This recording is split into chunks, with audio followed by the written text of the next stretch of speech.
It's still pretty hard to believe, but Paper Mario: The Thousand Year Door is on Nintendo Switch, and it's better than ever before. The Switch version comes with more than a few changes and new additions that make it the definitive version to play now. Some of these changes are small, perhaps indistinguishable for all but the most seasoned of players, while others are front and center. We're going to take a look at 5 particularly noteworthy or interesting changes that were made between the original GameCube version of the game and the new Switch version. Let's get into it. Map changes. We're kicking off this list with some changes to the world that were made to help streamline progression, cut on backtracking, or otherwise save on time and frustration. This includes the newly placed pipes that remove unnecessary retreads of areas such as the pipe in Hooktail Castle during Chapter 1, or the pipe in Creepy Steeple during Chapter 4. These pipes are a blessing, especially for players familiar with the tedious backtracking in the original. There's also the new pipe system at Central Rogueport, which is very convenient, especially for Chapter 7. Aside from pipes, there are smaller changes to help guide players into the right spot, such as the spots to stand with Flurry in Chapter 2, or these little dirt patches that indicate where to flutter with Yoshi in Chapter 5. Additionally, there are some new NPCs in the world that teach the player about mechanics that the original either scarcely mentioned or outright neglected to point out altogether. The Battle Master Toad is a great example of this, as the only way to learn the timing for stylish moves aside from random experimentation was by using the Timing Tutor badge, which costs coins in BP. Changes like these help to smooth out the rougher edges of the original game and keep things moving for players. Mechanical changes. This part of the list considers things like changes to the physics, moving around, and other small mechanical changes to the game. As you are likely aware, the new Switch version runs at 30 frames per second, while the original runs at 60.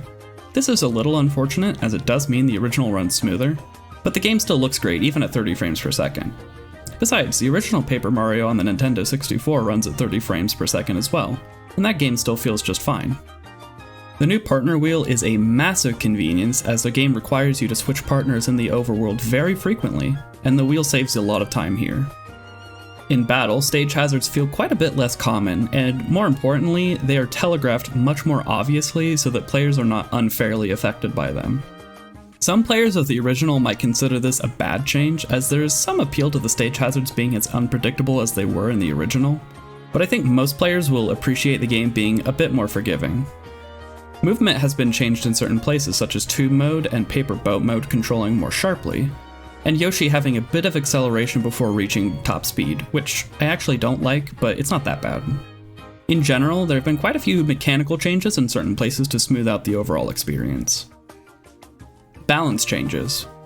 Surprisingly, a few badges had their stats or effects changed from the original. For example, Hammer Throw now pierces defense. This takes Hammer Throw, which was pretty bad even for its very niche purpose in the original GameCube version, and makes it not half bad for that purpose, even if it's still pretty niche. First Attack now costs 0 BP, which means you can always have it on and not have to deal with weaker enemies. However, not everything was buffed. Power Bounce was nerfed, I think?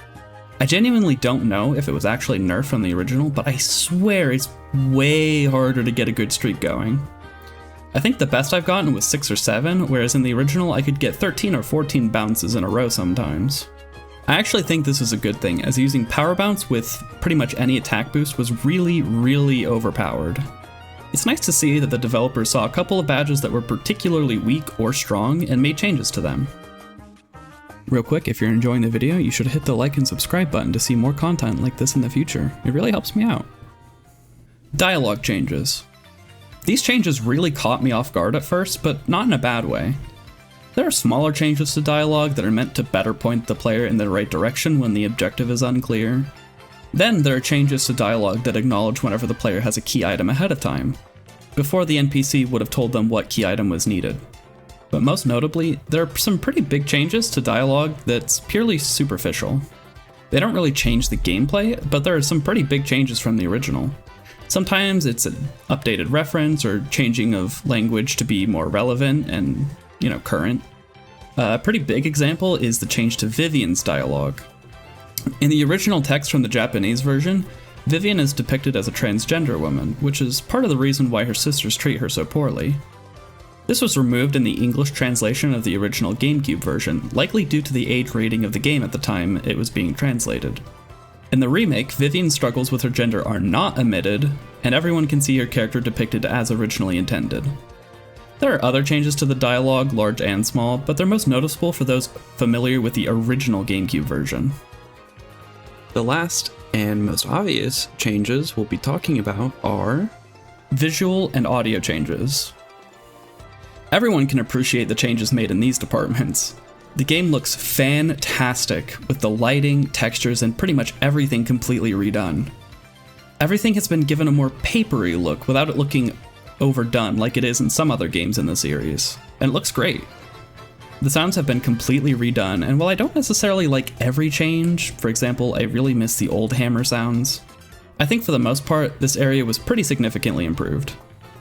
The soundtrack has also been completely redone, and oh my, it sounds incredible. Pretty much every area has a new battle track, and some areas have completely new tracks that were not present in the original GameCube version. If you still prefer the original tracks, or simply feel nostalgic for them, the game gives you the option of listening to the original music with the Nostalgic Tunes badge for a single coin. In short, this game has been redone from the ground up to look and sound as good as possible, and the teams behind this game absolutely knocked it out of the park. Bravo!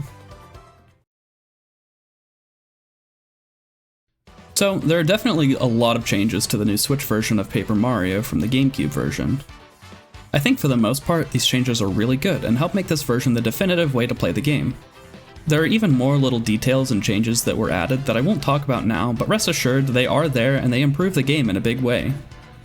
If you enjoyed what you saw, hit the like and subscribe button for more videos like this one. That's all I've got for now. Until next time.